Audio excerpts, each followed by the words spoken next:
Amiraux, capitaine et jeunes mousses, bienvenue sur la chaîne BFG Occitania. Je suis le capitaine Ulysse et je serai votre guide durant quelques parsecs. Car que l'on ait vu des navires de guerre en feu surgissant de l'épaule d'Orion, ou des rayons C briller dans l'obscurité près de la porte Tannhauser, il est une chose qui jamais ne peut lasser un vieux loup de mer hobbyiste. Ce sont les décors qui peuplent nos tables de jeu. Embarquez donc avec moi que je puisse vous présenter le CDA Décor, Occitania.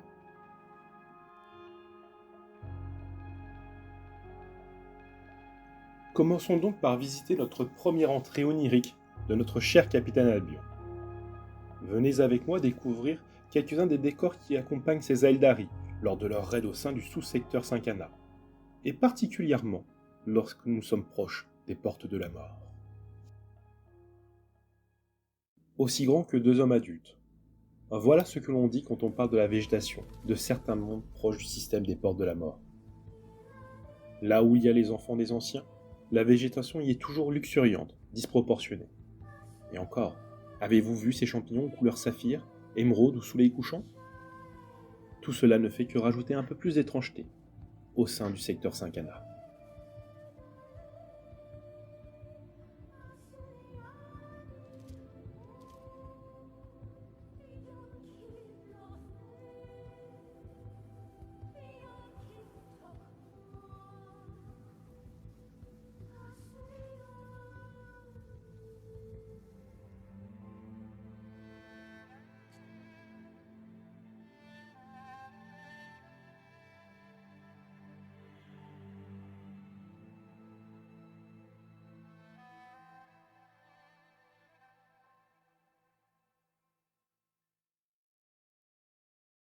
Continuons notre voyage dans l'espace au sein du sous-secteur Occitanium, plus exactement dans le système Catalona, sur la planète Rwanacour, où notre cher capitaine Carlos n'en est pas à sa première bordée de tropille. J'espère que vous aimez quand c'est sanglant, car vous allez être servi.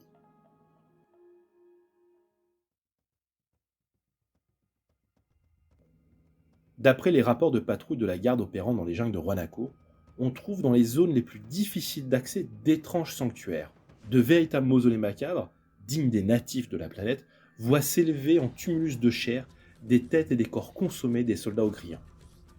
Les impériaux présents sur la planète n'ont aucune idée de la signification de ces offrandes impies, et aucun xénobiologiste assermenté des Saints Ordos n'est présent pour leur expliquer qu'il s'agit là de l'œuvre de Yuknar, de la parenté Prek, qui, par ses sacrifices, rend hommage à son mentor pour obtenir la bénédiction de ses ancêtres, avant de se lancer, comme de nombreux autres, dans la traque sacrée de l'infâme bête.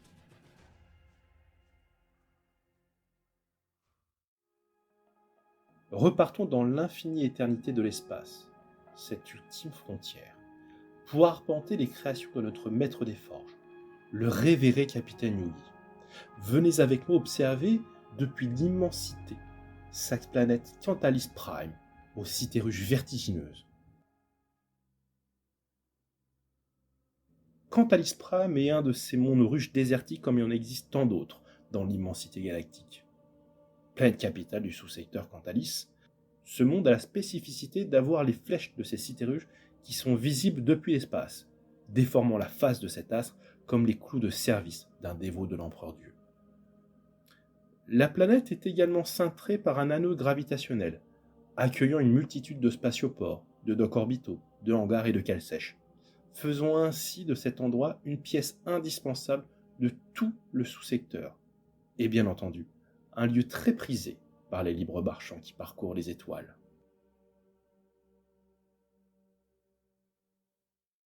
Laissez-moi vous présenter la création de notre compagnon d'infortune, le capitaine Ebara.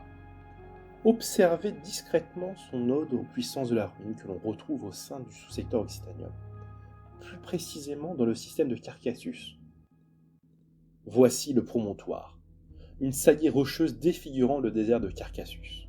Ici, c'est le lieu de rassemblement et de culte des forces Worldbearer ayant récemment conquis ce monde.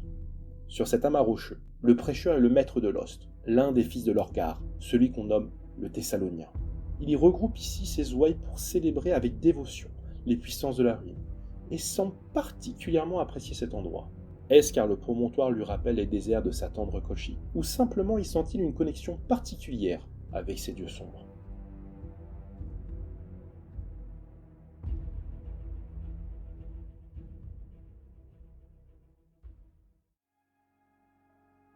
Il est temps de finir ce CDR décor par la folie créatrice de notre capitaine, le flibustier, et plus exactement par sa bien-aimée station de commerce impériale 35 Lothar Vosagus III, dit SCI 35 LV3, stationnée dans le sous-secteur Lothar, dans le système Vosagus.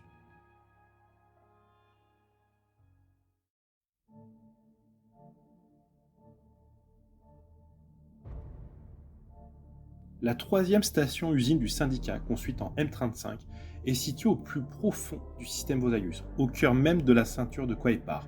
Elle est le seul port d'attache du système en l'absence de réponse de Vosagus Prime. Construite en M35 pour éloigner les centres de commerce du réseau impérial, elle réintégrera l'Imperium après l'hérésie des mines. Sa capture aux mains des Hérétiques fut le fait de l'audacieux Ludwig von Anselm, Obermarchand d'Argentora. Il en prit possession au nom de l'empereur et sa lignée est toujours gouverneur de la station. Le seigneur Victor von Hansen-Lothar, libre marchand impérial, en est aujourd'hui le seigneur incontesté. Bien que revendiqué par l'Imperium, le système n'en est pas moins visité, habité et pillé par les Xénos. Au beurre marchand de nature, Victor Lothar excelle dans l'art de l'échange. Que ses clients soient humains ou Xénos, cela ne lui pose aucun problème. Il accepte tout Xénos pacifique qui en font la demande. La station a des compartiments même réservés par race. Après tout, l'argent n'a pas d'odeur. La station, outre les Xénos en transit, n'abrite pas moins de 40 000 à 50 000 individus. Hommes, femmes, enfants, qu'ils soient flibustiers, marins, marchands, mineurs, cuisiniers, tailleurs, voire même chirurgiens.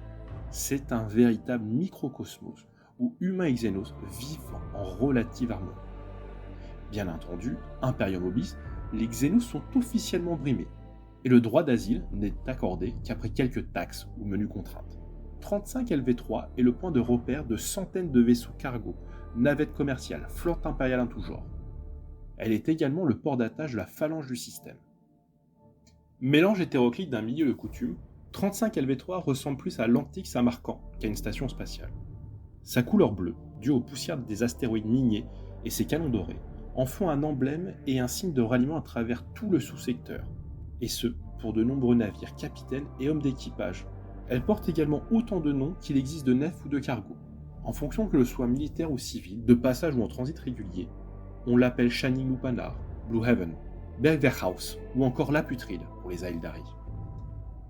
Apparemment faible et isolée au milieu du vide spatial, la station possède la puissance de feu de 3 cuirassiers. Presque immobile, elle ne fait que pivoter sur elle-même pour simuler une certaine gravité et s'arranger au mieux des éruptions solaires.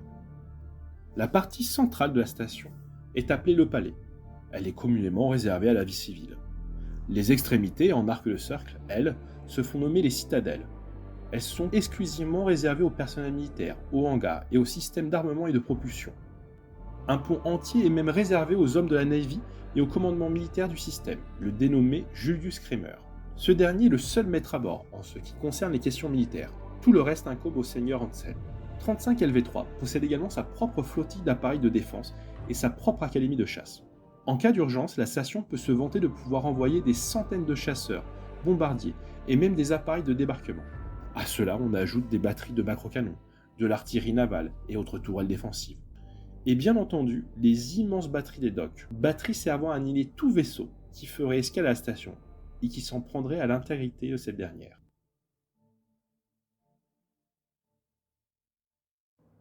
Ainsi s'achève notre CDA décor. J'espère que vous avez pris autant de plaisir que moi de naviguer au sein de ces créations dantesques. Et je remercie tous les participants qui font vivre notre secteur. Pensez à vous abonner à la chaîne et n'hésitez pas à nous suivre sur Instagram. C'était le capitaine Ulysse, fin de transmission.